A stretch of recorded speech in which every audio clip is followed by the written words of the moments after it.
So today, let me tell what I was doing last time. Okay? I was looking at this Lagrangian.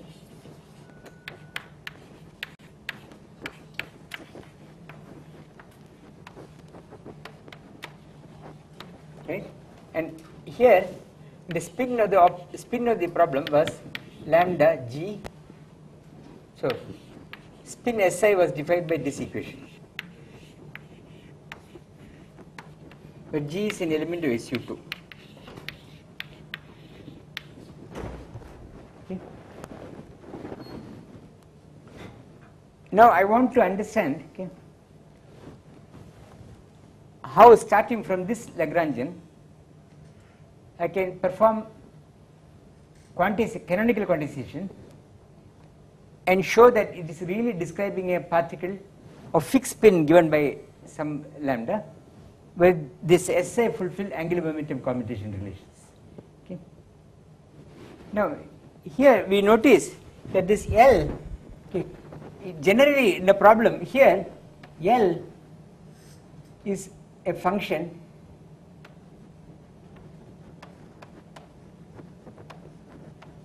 on, let me call it M, which in this case is SU2, okay, and velocity is on M. Okay. And so if these are coordinates are G and these G dots. So actually we can say that this L is a function on the tangent,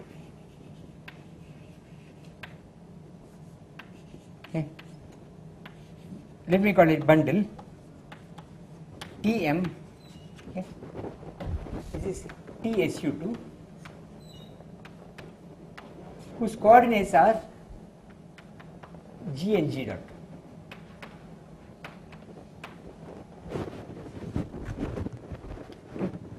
So what I mean by the way, tangent bundle is also a bundle. Okay. So what you do is on the manifold, so the tangent bundle is obtained by taking the manifold, in this case SU2, and at each point you attach the tangent space, then you take the union. Okay. And one can show that there is a this is natural bundle structure also. But never mind. What I want to tell here is that the Lagrangian that we are dealing with is a function on SU2 and velocities on SU2. Okay. But the equations of motion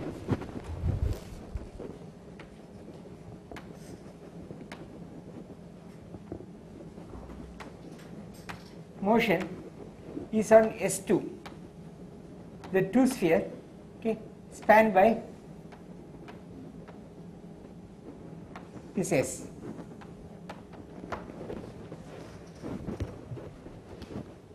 It has no natural configuration space structure. That is, this is, okay, we cannot identify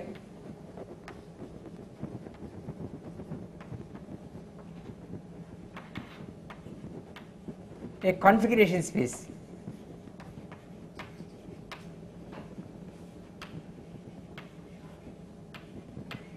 Okay, on S2. Okay. What we may call a classical configuration space. There is no natural way of finding a Q here. So question is, how do I go from this L, okay, to the S, okay, which has somehow lost track of this? How does this structure we have here in L show up? How does it get transmuted into this U thing here? That is what we would like to understand. Okay, and this what happens is somewhat non-trivial, and we will see along the way. Okay, so we want to see, okay, we want to see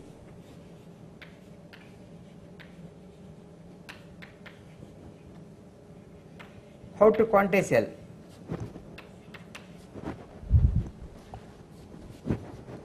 starting directly from L.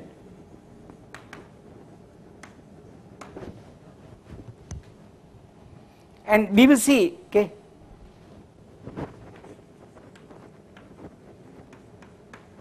this is possible only if lambda is quantized.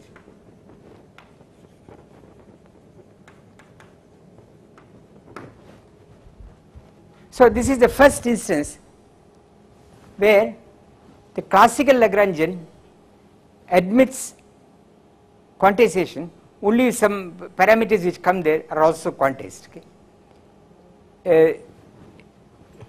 This will happen in magnetic monopoles, but if you keep going along the thing, it will happen in conformal field theories and it will go on and on. But this is among the simplest instances of where this phenomenon happens.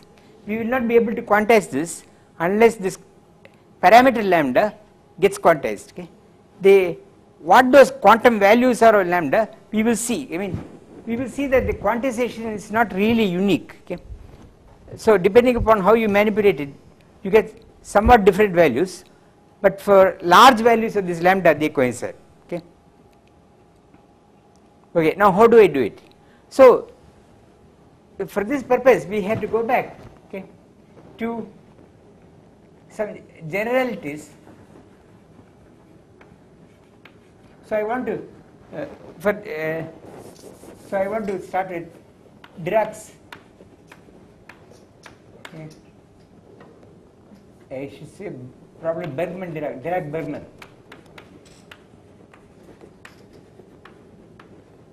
theory of constraints.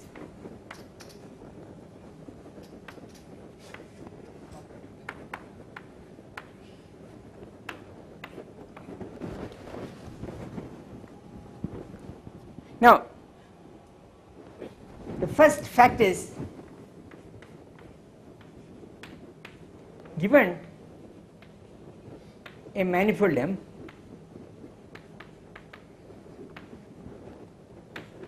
for example, like SU2, okay, associated to it we have two structures. Okay. We have two structures. Okay. One is what is called Tm,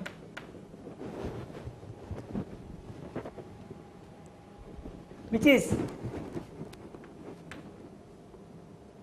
the space of positions and velocities.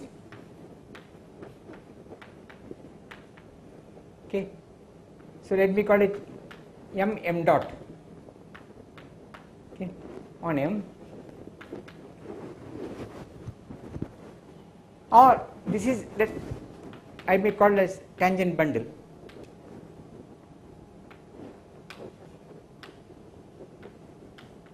On M.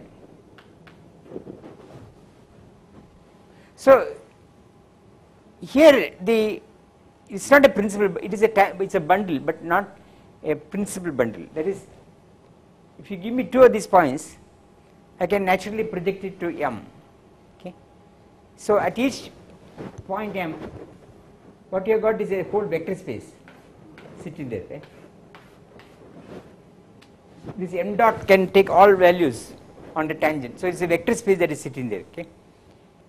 And you can project it to the first entry, and that will be a projection map. So you have a bundle, but it is not a principal bundle because there is no group action that you can associate naturally, so as to get rid of this M dot. Okay. So, but anyway, I want only the language. Okay. The Lagrangian, let me not talk about Lagrangian. Okay. Then associated to Tm, okay, there is another space, T star M, which are space of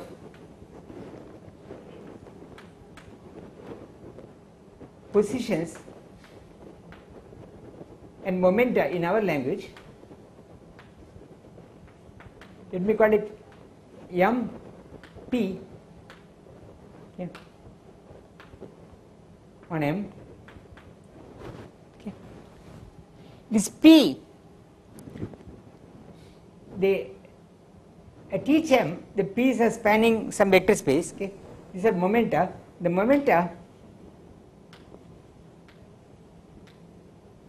okay, P, which I can call with lower coordinates in some coordinate system, are dual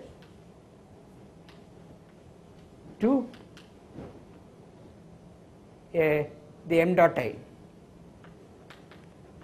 the velocities at M. Okay. So at each M you have the vector space of velocities. Okay. So if I put the index here upstairs, the P's are the dual space, that is linear functions. I mean, these are the ones with which you can contract these two. Okay. So the momenta P sitting at M are the space of duals to the velocities sitting at M. Okay. You have to sit at M because the vector space may change. For example, if you take a sphere, the tangent space will keep changing as you keep going. Okay. So you cannot take this P dot Pi sitting at some point and apply it, think of it. So you have to think at M, at a given M you can do this. Okay. When you contract it, you get a number. Contract Pi with an M dot I, you get a number. Now the second fact is the following. Okay. Fact, okay. T star M, okay, say functions on T star M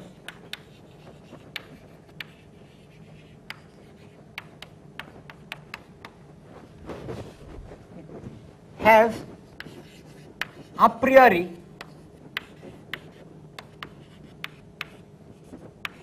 a Poisson bracket defined.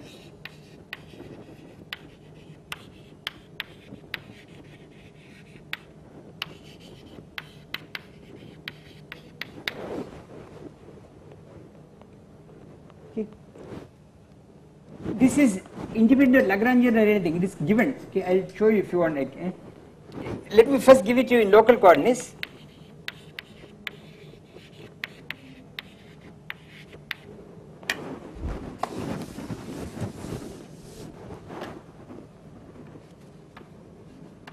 Okay. If I take two functions f1, f2, the Poisson bracket at qp, I called it mp, is going to be summation, okay, usual thing, df1 dmi, okay, df2 dpi minus I extend f1 with f2. You have some question, I could see. I can write it globally. So this is the standard Poisson bracket. The statement I am making is, you don't need, until now there is no Lagrangian or anything, equation of motion or anything. These are all there. Okay. What actually this is, so it's a Poisson manifold. What they call Poisson manifold.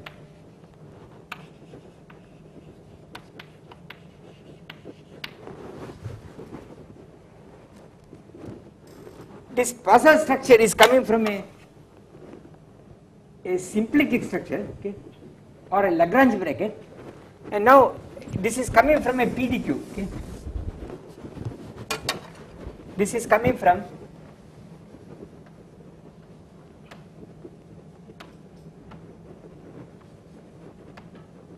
a one form,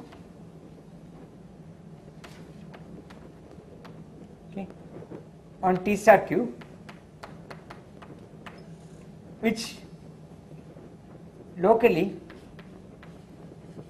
is, let me not worry, is this one form. Okay, you can define what this is also intrinsically.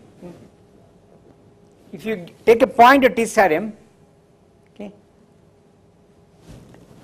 is a this is a one form living on T star m. Okay, so the one form omega at the point, so a point of T star m will be m p. Right? T star m has a natural vibration, that is p's are sitting vertically up, so it's a one form. I am looking at the one form at the point p, omega and p is on T star m. Okay, I had to give you the value, some of you may know different on vector fields. Okay, so what this is that evaluated on this vector field do dmi. So if I take a vector field with coordinates mi d over dmi, so alpha I d over dmi,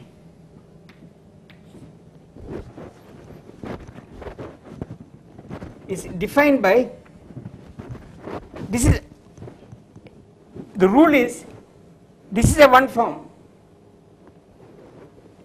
I am giving, now I am taking a vector field in, the vector fields can be thought of as generated at that point by things which are tangent, these things on the base, and also there are vertical ones. Okay, on this what you do is you apply p on this and you write this as pi alpha I.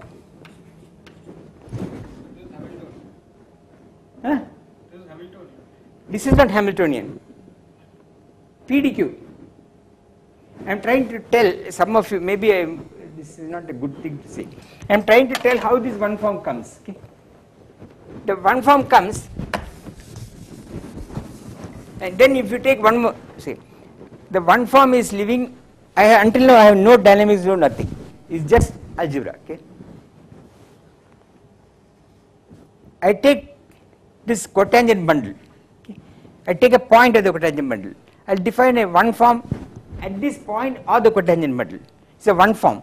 So some of you may not know what is a one form is, never mind. Huh? Omega is a one form. Okay? It's a canonical one form. At a point which in local coordinates are denoted by a point of the base and a point of the fiber. I had to give the value of this one form to tell what it is on vector field tangents to the base and vertical ones. If I take a vector field tangent to the base at that point, which is going to look like this, these are the differentials and these are the coordinates, but, and I have to tell you what omega does on this, but omega is evaluated at a one form already, so I take p and apply on this here, so I get alpha I pi. Okay. Then I say omega mp, okay, on vector fields like say beta j d over dpj, local coordinates, I say 0. So vertically it is 0, horizontally it is given like this. Okay, this is same as PDQ. Yeah. Then if you take, huh? By definition.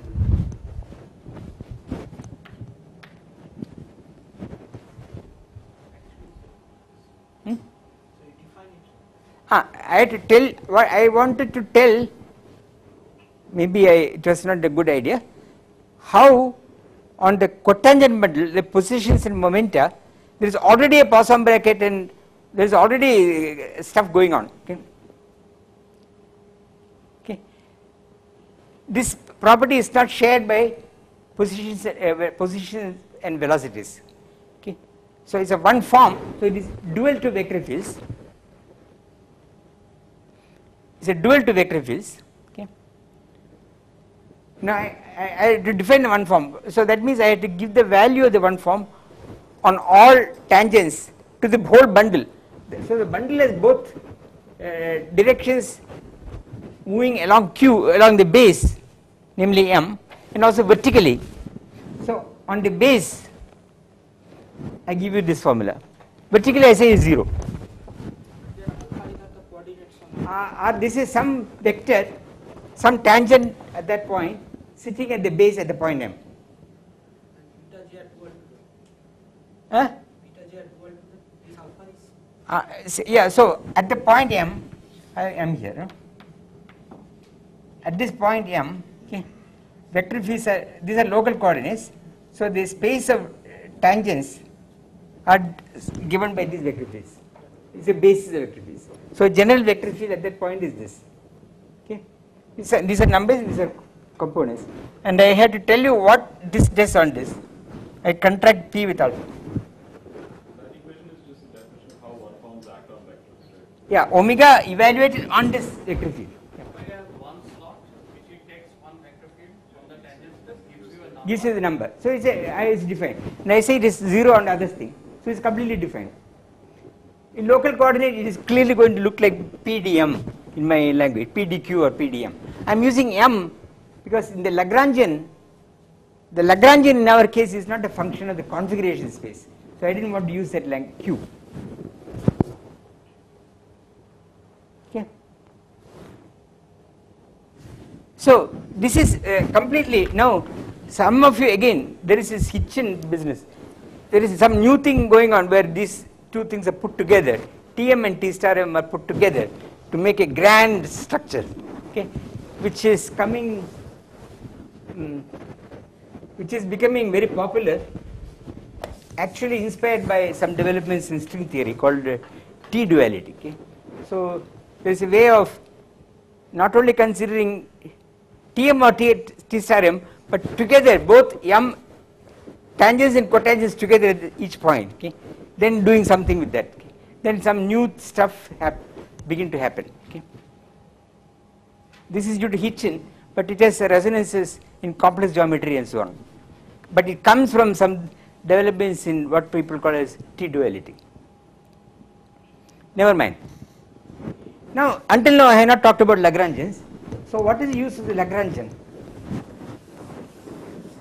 Now, the Lagrangian given L, okay, is a function on Tm to reals. So the Lagrangian is a function on tangent bundle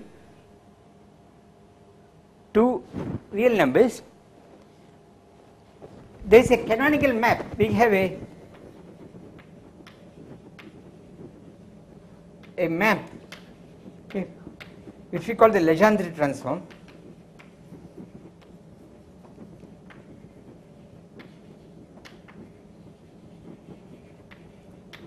Okay. From Tm to T star M.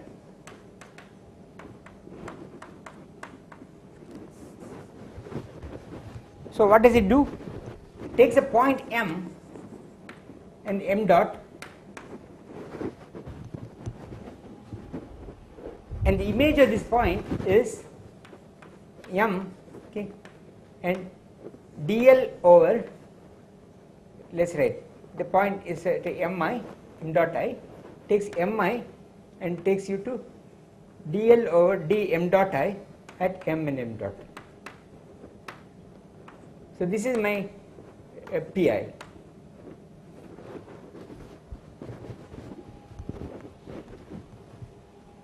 Okay. So this is a mapping. It takes you from the tangent bundle to the cotangent bundle. Again, no equation of motion. I want to emphasize, none of this has anything to do with the equation of motion. Give me any arbitrary function on the tangent bundle, I can set up this mapping. Okay. So it is taking you from Tm to T star M, okay, and is normally we call it as a Legendre map. In elementary mechanics,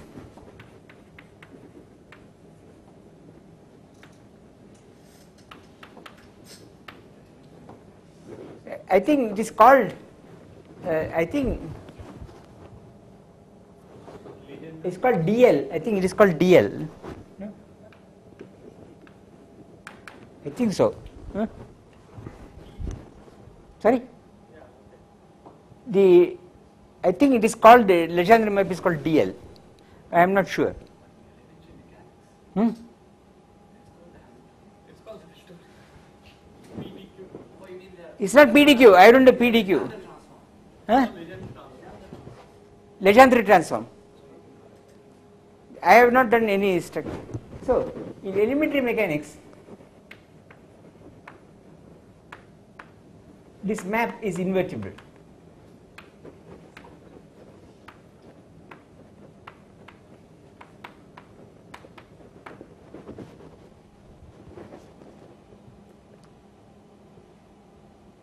Okay.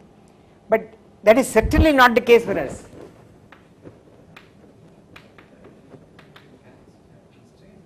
Sorry? Even in elementary mechanics, what is elementary mechanics? Like point particle are 3 dimensions I mean, without constraints. without constraints. Okay, but this is not the case.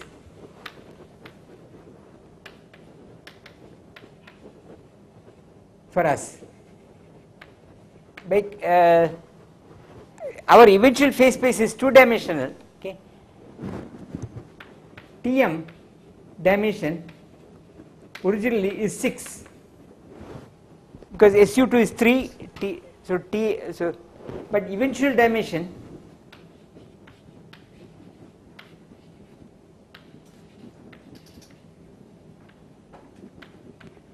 is 2. So something has gone completely out. 2 means your 2 spins. Okay. How do you get 6? 3 SU2 variables and 3 velocities. Okay. Okay. And eventually we have this is spin, no? So I have the Poisson bracket is SI SJ, epsilon ij k sk, but with this S squared is fixed.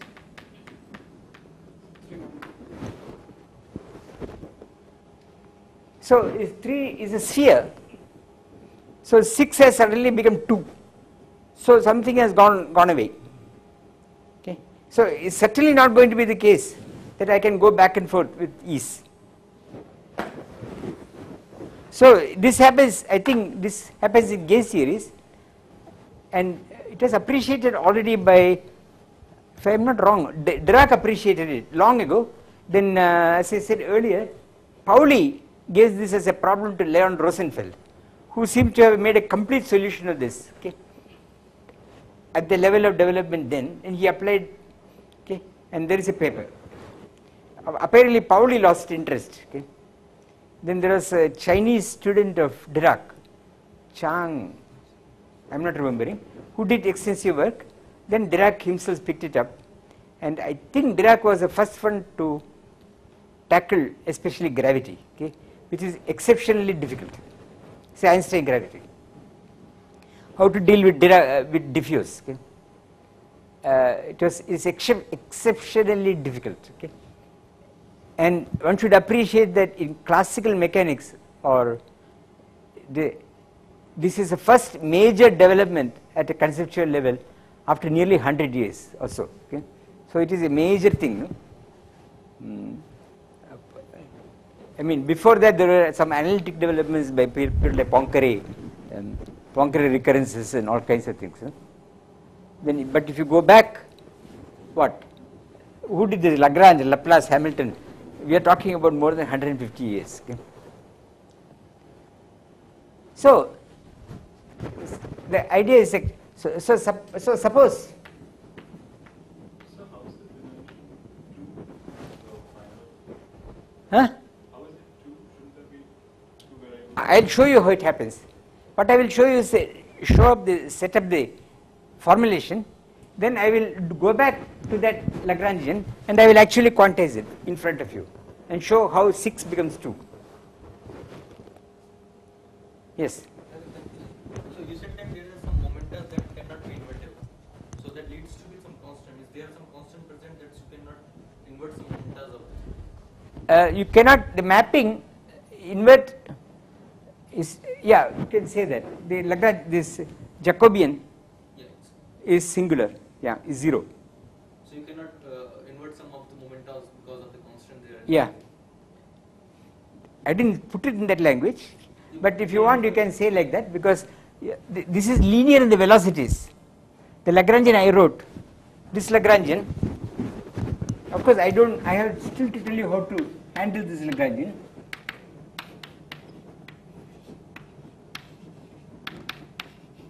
Right? It's linear in the velocities.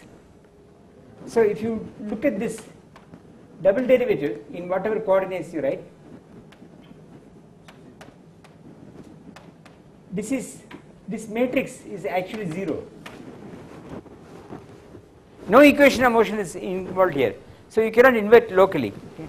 I mean, the Jacobian matrix is 0. Okay? So already you can see trouble. You can say that way, right? Because you need this to be non-singular to be able to invert. But it is already 0. We can see it is 0. So this will happen in all first order Lagrangians. Huh? Those Lagrangians are singular. All those things are singular, but that is not the only way singularities will appear. All first order Lagrangians are certainly singular, but even if they are not first order, it can be singular. Sorry? Okay. Singular, nothing is singular. He wants to, he calls it singular by convention. Huh? Zero is basically saying tendency is Some kind of a gauge invariance is emerging. Yes, but it may not be always gauge invariance, because if you do the same calculation for a massive vector meson, you will again find constraints. Take quantum field theory. dv of m mu squared plus mu squared a squared. That has no gauge invariance, but it has constraints. I think one of the Indians were among the Meenakshi Sundaram, is it? There was actually, I think Meenakshi Sundaram was a mathematician. There is, however, an old paper by one of the people here, Andhra somewhere, who made contributions to analyzing this. He didn't do Poisson bracket, he didn't go to the Hamiltonian formulation, but he did analyze the singularities. Okay. I mean, singularities means when the Jacobian matrix vanishes, what does it do for the initial value problem and things of this kind he did. Okay. So let me go back here. Suppose the image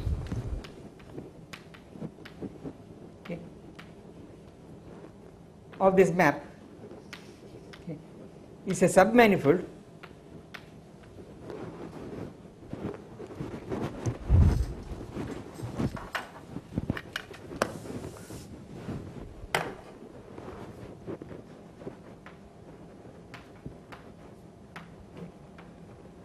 given by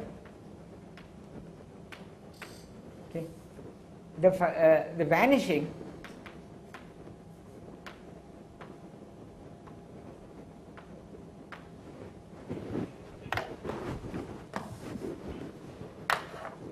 of functions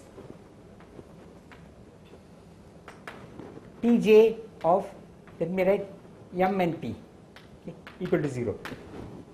But j take some values. Okay. So j is some index set. So there is some submanifold here. Okay. The statement, but Tj are not identically 0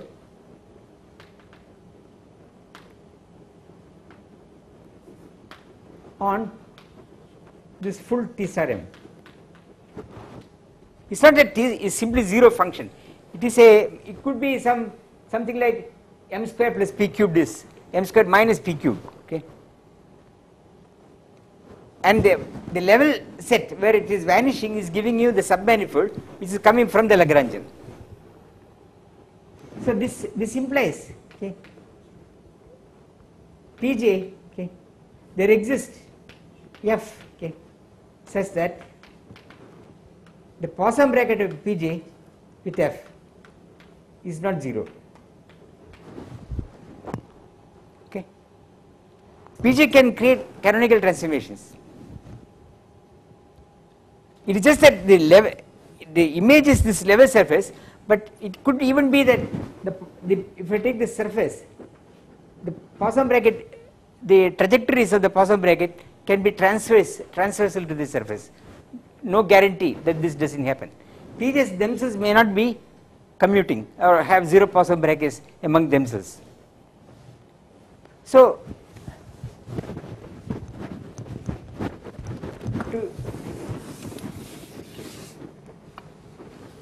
to emphasize this,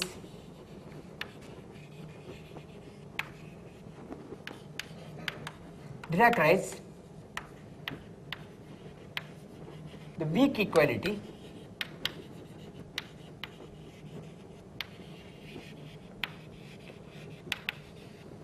Pj is like this. Okay. For him it is a warning. If you have Poisson brackets, implies in particular, don't put Pj, don't set Pj equal to 0 in Poisson brackets. It's a warning.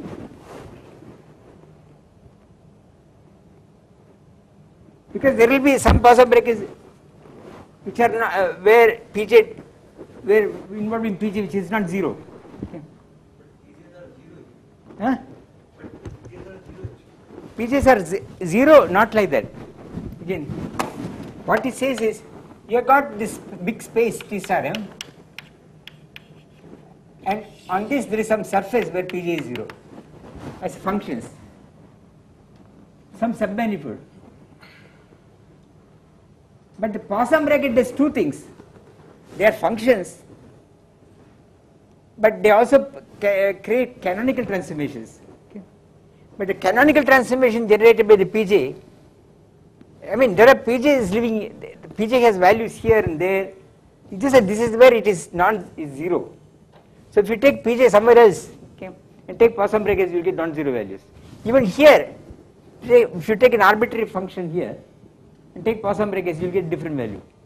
You may get non-zero value. For example, I don't know, take Pj as p squared minus qq. See? The zero set of this is p squared equal to qq. But this the Poisson bracket of Pj is not 0 with some arbitrary function. Say with p, it's not 0. Huh? Even on the submanifold. Sorry? Even on the submanifold. Yeah, even on the submanifold, nothing. Okay. Okay. Also, Pj are called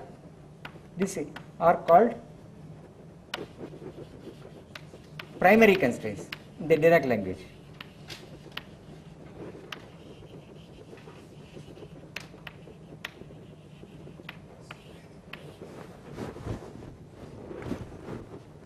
Okay. Now comes dynamics. Until now there is no dynamics. Okay. So we want to check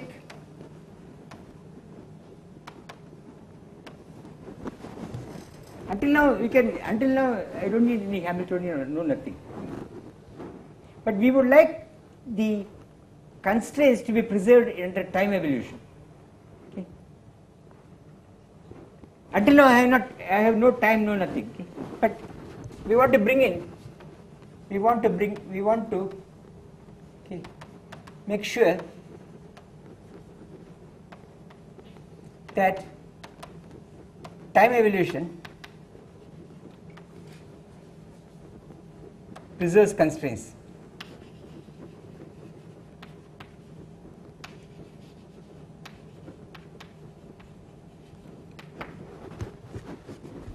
In the, say if you are doing GR and you do an initial value problem, even without knowing any Hamiltonian or anything, there are constraints. If you take the Riemann tensor and take some spatial components of it, you will get constraints. So you put that as a constraint on your initial data. Then try evolving it by your highly nonlinear differential equations. There is no guarantee whatsoever that they will be preserved. In fact, in general, they will not be. unless you do some further statements. Okay. You are looking surprised. Why? Why? They are preserved. They are, but not that. But you have to complete the constraint analysis completely. Okay. Then you can prove that locally they are preserved. Okay.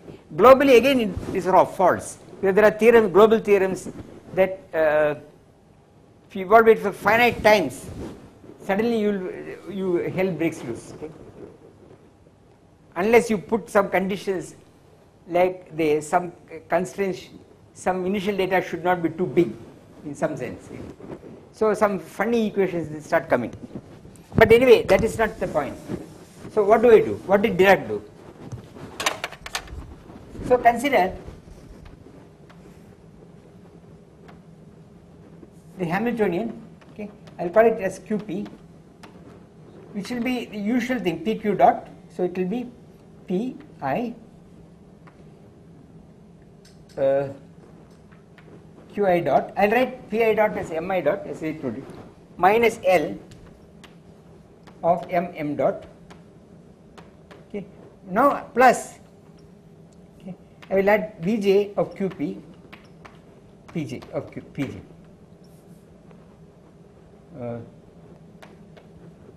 This is my Hamiltonian.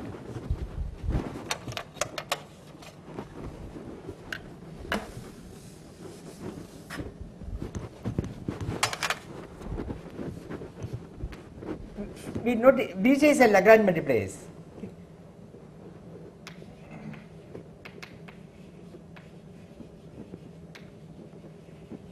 I won't do the full analysis, but it is easy to see.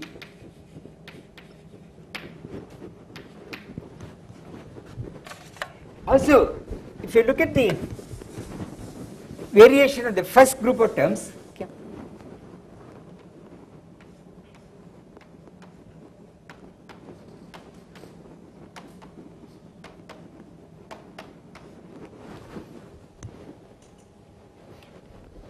you can see that this is delta pi m dot I, okay, plus pi delta of m dot I minus dl over d mi delta mi minus dl over d m dot I delta m dot I. But on the image of the Legendre map, okay, so on the surface Pj is 0. On this surface, this term cancels with this. Otherwise, it will not cancel. Okay. So, okay, is some delta pi m dot I, okay, minus dl over dmi delta mi.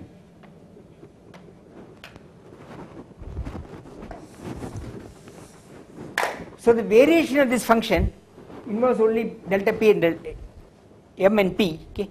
So in fact, you can check that this implies that this h of qp or mp is h0 of mp plus the Lagrange multiplier terms.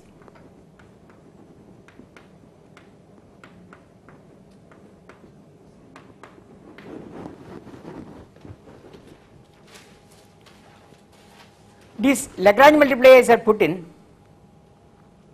I will not do the analysis because these variations here on this surface, when I do this variation, these variations have to fulfill this constraint. Okay, you can only vary p and m on the surface. Okay, so this fact is taken into account by putting these Lagrange multipliers. Okay, this is evaluated on that surface. And I am now doing this variation of the Hamiltonian on this surface. I should say, I am getting confused with notation. Okay, this Q should be M. In the book, I think I have written. Huh?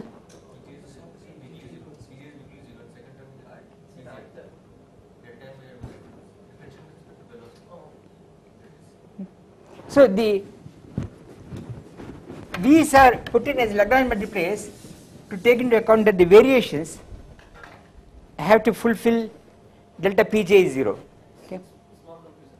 Is a function of QP or MP is also I am getting confused. I should write all the time m. There is no meaning. The reason I start with the m is the Q configuration space as we know it in all the problems we consider disappears. Okay. There is no configuration space that not recognizable configuration space. There is no configuration space. There is a phase space. Okay. So in that case, Q is misleading, I thought, because capital Q is normally thought of as a configuration space. Okay. So I will use M for whatever the manifold is that enters the Lagrangian and whose velocities and that manifold and this velocity that enter the Lagrangian. So I put in this thing. Okay. Now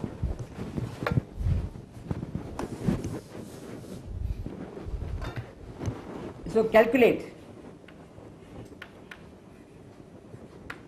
cross of bracket Pj h, okay, and set it equal to 0.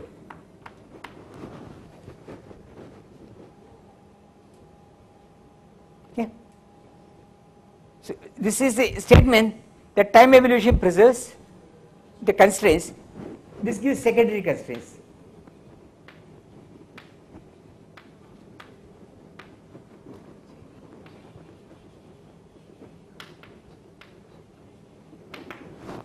For example, if you do it in electrodynamics, which is a good example,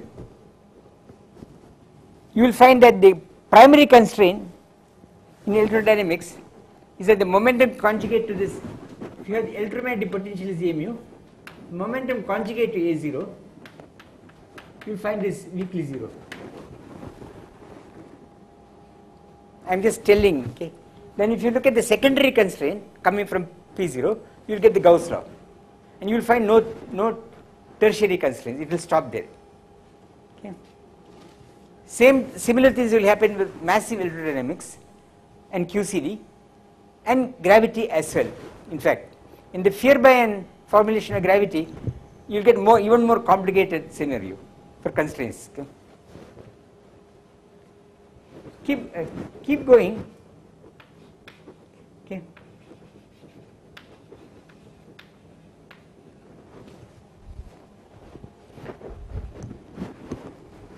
Until all constraints are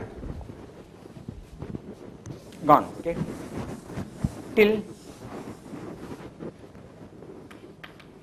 all constraints are, okay, no more constraints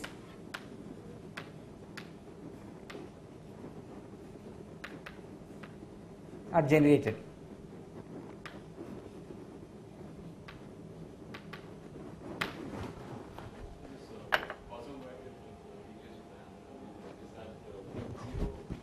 Set it weakly 0, compute a Poisson bracket and then evaluate it on this surface. Okay. So when I write here 0 is modulo the piece. Okay. So it could be some linear combination of piece, but there will be maybe extra terms. Okay. That will give you the secondary constraint. Now you take again, then consider them modulo the constraints you already have. Okay. That will go on reducing, it will go on putting more and more equations on which you can perform a initial value problem. I mean, you cannot define dynamics unless you go on restricting the part of the phase space you are looking. Okay, and what is primary and secondary? Primary is the one which you get right away from the Lagrangian. Okay. From the Legendre map. It goes into some submanifold that doesn't involve dynamics even. Okay. All the others are sensitive to the dynamics.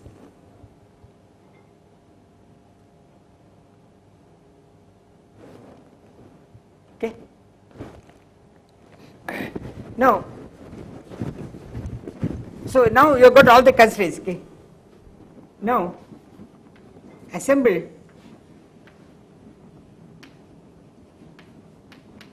all constraints as Ck be equal to 0, k going from over some index set, some number.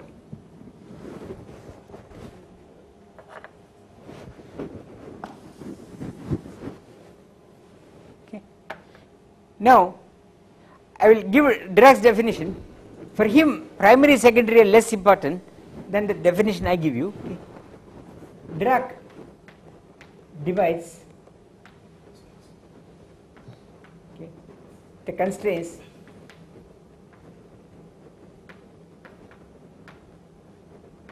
into first class, okay, let me call it Fk, and to second class,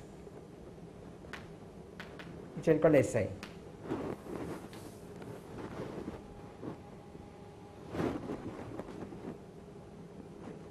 The Fk's by definition fulfill the Poisson bracket of, say, Fi with Fj isCijk Fk.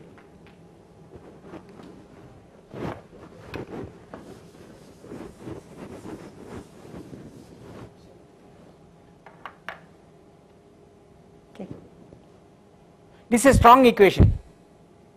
I am not putting, it's equal. The rest are second class.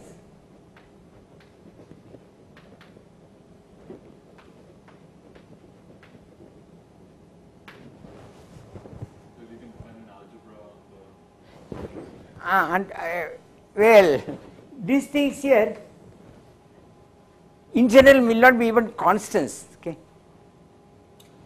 I mean, it is true that in my case, in our case, they will be the structure constants. They will have a nice interpretation. Okay, they will be constants and nice interpretation. But in general, that's not true. For example, in quantum gravity, if you take what they call the time evolution constraint, what is it called, the quadratic constraint, and look at its Poisson brackets for different Q. Different test functions, different smearing functions, you get something, okay, where the coefficients themselves depend upon the points. Okay, so it is not an algebra, it's not a Lie algebra or anything. Okay, so you don't know what it is. Jacobi is okay. Modulo constraints. Jacobi is because Poisson bracket fulfills it, but there is no characterization of those things in terms of Lie groups or anything. Sorry?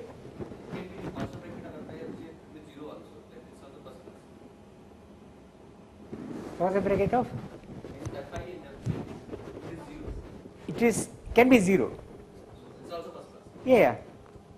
So some structure constants can be 0. Okay. So what I will try to do, I should soon leave today, but I will analyze next these two, and I will show you that in the Dirac approach, these F's are so Dirac identifies these F's as a phase space version of gauge transformations in the Lagrangian framework.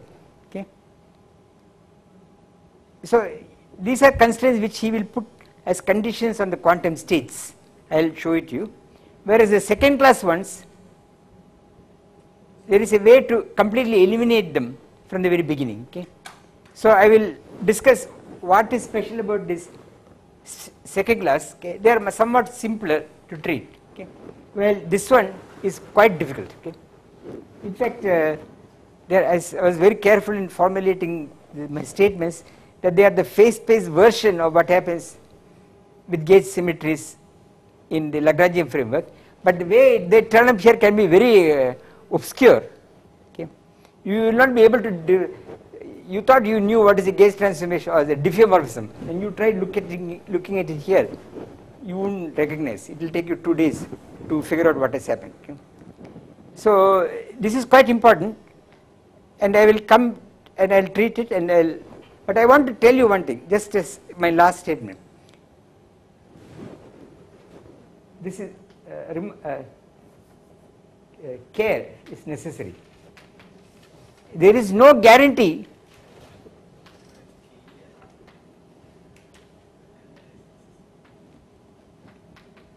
that a variational principle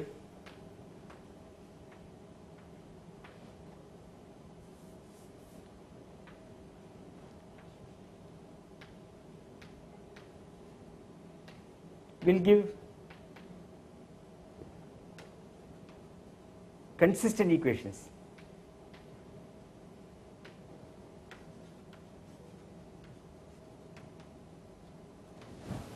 There is absolutely no, we think that is coming from an action, so everything should be okay, okay, by varying. And the example you may want to check is the following, okay. Use, okay, for example, okay,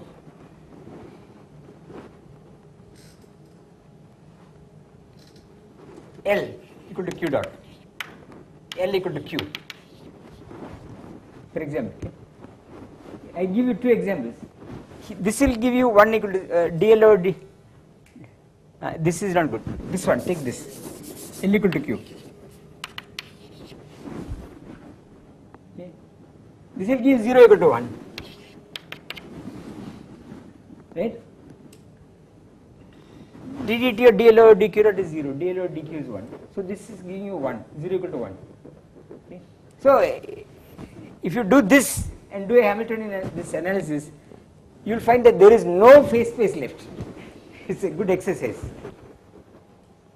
So variational principles are no guarantee that everything is okay. Sometimes you see this statement in the literature. It's not true.